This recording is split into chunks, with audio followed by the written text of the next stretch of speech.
تھے اور ان کا وہ جاب لیس ٹائم میں تھے، یعنی کہ ایک دوست ایسا بھی تھا کہ جس کے ابھی صرف کوریا میں لیگل ٹائم کے 3 مہینے رہ گئے تھے، اس نے جاب چھوڑی ہوئی تھی، تو اس ایریے میں جا کر اس نے اپلائی کیا تو اسے ویزا مل گیا اور اب اس کے پاس F2R ویزا ہے۔ اور اس میں کچھ ایسے بھی دوست تھے جنہوں نے اپلائی کیا تھا وہ E9 ویزے کے اوپر کسی کمپنی میں۔ السلام علیکم، میں ہوں ساؤتھ کوریا سے عباس حسین اور آپ دیکھ رہے ہیں میرا یوٹیوب چینل کوریا پاک انفو۔ پہلے دوستو، آج کی میری ویڈیو ساؤتھ کوریا میں جو F2R ویزا ہے،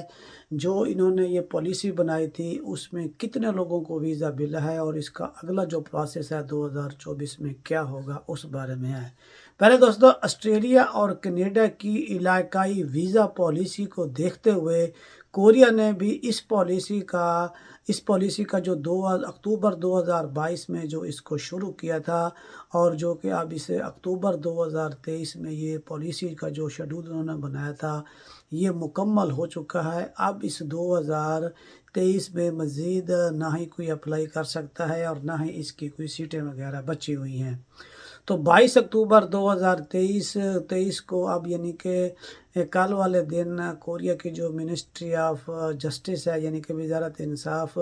نے گزشتہ جو 1 سال کا جو پروسیس تھا اس کا جو مکمل ڈیٹیل ہے انہوں نے وہ شیئر کرتے ہوئے یہ انہوں نے بتایا ہے کہ پچھلے سال یعنی کہ 1 سال کے دوران جن لوگوں نے F2R ویزے کے لیے اپلائی کیا تھا ان میں تقریباً 1500 لوگوں نے یہ ویزا لیا ہے، جس میں E9 والے لوگ بھی شامل ہیں، D4 والے بھی شامل ہیں، اور اس میں E7 جن لوگوں کے پاس تھا تو وہ بھی ان میں شامل ہیں۔ اب یہ جو ویزا ملے تھے یہ کوریا کے ان علاقوں میں ان لوگوں کو ویزا ملے ہیں جہاں پر کوریا کی آبادی بڑھنے کی بجائے کم ہوتی جا رہی ہے۔ ان کی تعداد ٹوٹل کوریا میں 89 یعنی سٹیز ہیں، جو بڑے بڑے سٹیز ہیں، اور جبکہ جو اس سال یہ جو اس تجربے کو کوریا میں چیک کیا گیا تھا تو یہ 29 یعنی کہ 29 شہروں میں اس کو جو انہوں نے سلیکٹ کیے تھے، وہاں پر جن لوگوں نے جا کر جاب کے لیے اپلائی کیا تھا، اور وہاں پر 1500 لوگوں کو یہ ویزا ملا ہے، اور جو کہ ان لوگوں کے لیے خوش آئندہ بات ہے، کیونکہ جب کورین گورنمنٹ نے اور جو منسٹری آف جسٹس ہے انہوں نے جو ان کے علاقائی جو اپنا ضلع کی گورنمنٹ ہوتی ہے ان کے ساتھ جب رابطہ کیا گیا ہے تو انہوں نے اس بارے میں ایک اچھا رسپانس دیا ہے کہ یہ جو پالیسی ہے یہ بہترین پالیسی ہے اور اس پالیسی کو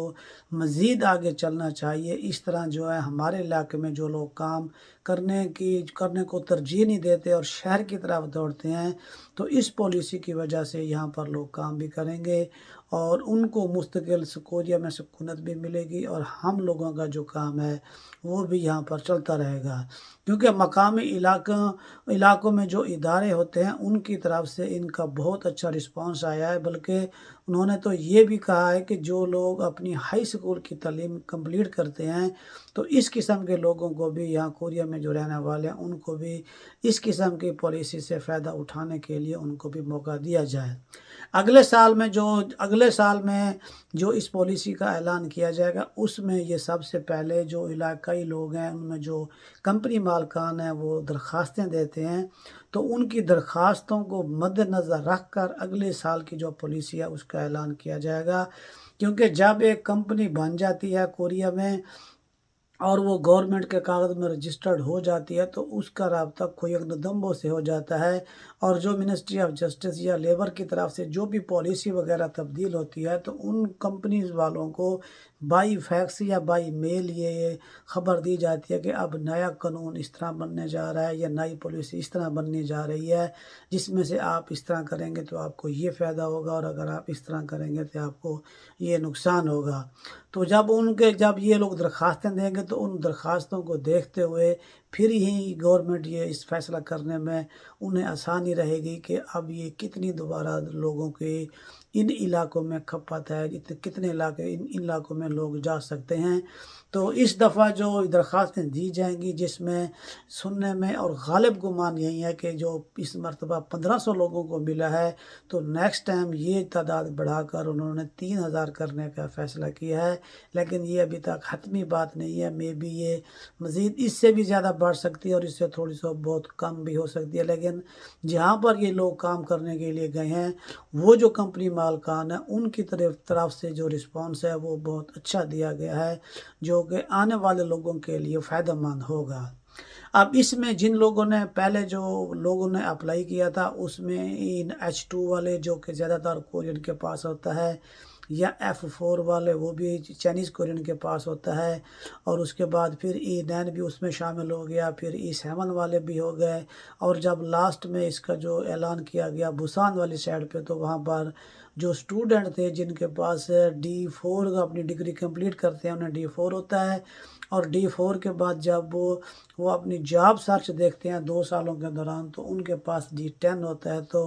D10 جو اسٹوڈنٹ تھے ان لوگوں کو بھی اس میں موقع دیا گیا اور کافی سارے لوگوں نے اس پالیسی سے اس میں فائدہ بھی اٹھایا۔ تو اگلے سال میں کون سے ویزے والے اس میں اپلائی کر سکتے ہیں، ابھی تک اس میں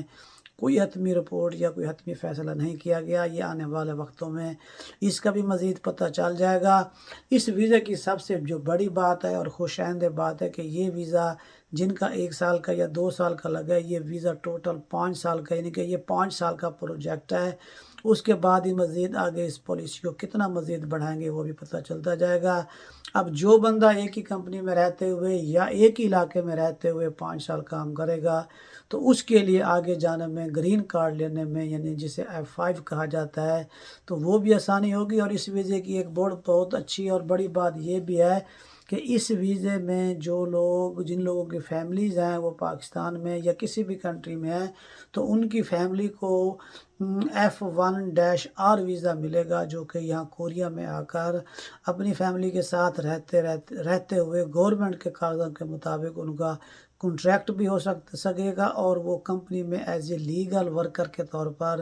جو فیمیلز ہوں گی وہ بھی جو ہے نا یہ کوریا میں کام کر سکیں گی۔ اس ویزے کی یہ بہت اچھی بات ہے۔ اور جبکہ جو E7 ویزا ہوتا ہے ان کو فیملی کو F3 ویزا ملتا ہے، اور اس میں جو فیملی ہے اس کو جو کام وغیرہ ہوتا ہے وہ الاؤڈ نہیں ہوتا۔ تو اس ویزے کے لیے جو مین جو پچھلے سال میں جو مین ان کی ریکوائرمنٹ تھی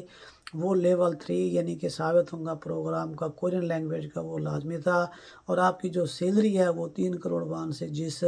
پچھلے سال کے جو آپ اپلائی کر رہے ہیں اس کی جو 3 کروڑ وان سے سیلری زیادہ ہونی چاہیے، یعنی کہ یہ اس کی بیسک ریکوائرمنٹ تھی۔ اب بھی انشاءاللہ امید یہی کی جا رہی ہے کہ اس کی آگے بھی ریکوائرمنٹ ایسے ہی ہوں گی، مزید اس میں اگر کوئی چینجنگ ہوتی ہے تو وہ بھی پتہ چل جائے گا۔ اور میں ساتھ یہ بھی بتاتا چلوں کچھ پاکستانی دوست ایسے بھی ہیں کہ انہوں نے بھی اسی طرح E9 سے اور E7 سے F2R تبدیل کیا تھا، اور ان کی فیملیز کے ویزے بھی لگ چکی ہیں، اور کچھ کی فیملیز ابھی کوریا میں بھی آ چکی ہیں۔ اب یہ کنفرم نہیں ہو رہا کہ ان کے فیملی کو انہوں نے کون سا ویزا دیا ہے، کچھ دنوں میں اس بات کا بھی فیصلہ ہو جائے گا کہ ان کو ویزا C3 کے بجائے جو پاکستان سے لے کر آئے انہیں C3 دیا گیا ہے، اور یہاں پر ان کی فیملیز کو یہ F1-R ملتا ہے، یا ان کا آئی ڈی کارڈ بنتا ہے یا نہیں بنتا، یا پھر وہ C3 کے اوپر واپس چلے جائیں گے۔ تو اس میں جن لوگوں نے جب اپلائی کیا تھا تو اس میں وہ لوگ بھی شامل تھے جو E9 کے ویزے پر تھے اور ان کا وہ جاب لیس ٹائم میں تھے، یعنی کہ ایک دوست ایسا بھی تھا کہ جس کے ابھی صرف کوریا میں لیگل ٹائم کے 3 مہینے رہ گئے تھے، اس نے جاب چھوڑی ہوئی تھی، تو اس ایریے میں جا کر اس نے اپلائی کیا تو اسے ویزا مل گیا، اور اب اس کے پاس F2R ویزا ہے۔ اور اس میں کچھ ایسے بھی دوست تھے جنہوں نے اپلائی کیا تھا، وہ E9 ویزے کے اوپر کسی کمپنی میں کنٹریکٹ کر کے کام کر رہے تھے، تو انہوں نے کام کے دوران ہی کسی اور علاقے میں وکیل کے ذریعے اپلائی کیا، تو جب ان کا وہاں سے ویزا کنفرم ہو گیا تو یہاں سے انہوں نے کمپنی اپنی تبدیل کر کے تو اسی کمپنی میں چلے گئے، اور وہاں جا کر کنٹریکٹ کر اپنا آئی ڈی کارڈ دوبارہ نیا بنوا لیا۔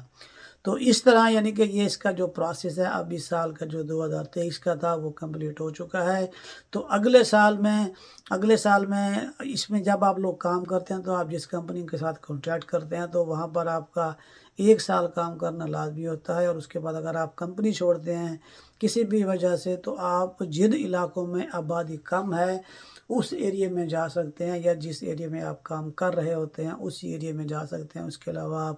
دوسرے کسی ایریے میں نہیں جا سکتے۔ تو اس طرح کی یہ جو پالیسی بنی ہے یہ بہت اچھی ہے، اور اس کے بعد آگے دیکھتے ہیں اس میں مزید کیا اپڈیٹ ہوتی ہے۔ تو اس بارے میں مزید معلومات لینے کے لیے آپ 1345 پر کال کر کے ان سے بھی معلومات لے سکتے ہیں۔ ویڈیو کو لائک کرتے ہوئے چینل کو لازمی سبسکرائب کریں۔ دعاؤں میں یاد رکھیے گا، ایک نئے ویڈیو کے ساتھ پھر ملاقات ہوگی۔ السلام علیکم۔